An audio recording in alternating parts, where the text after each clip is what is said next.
பலவீனமான நிலையிலே பலன் தந்தீர் ஐயா. இந்த தழும்புகளால் ஆண்டவரே நாங்கள் சுகமாயிருக்கிறோம். பரிசுத்தரே, இந்த தழும்புகளால் நாங்கள் சுகமாயிருக்கிறோம்.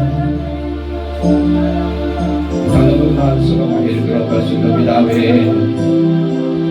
Thank you, Jesus.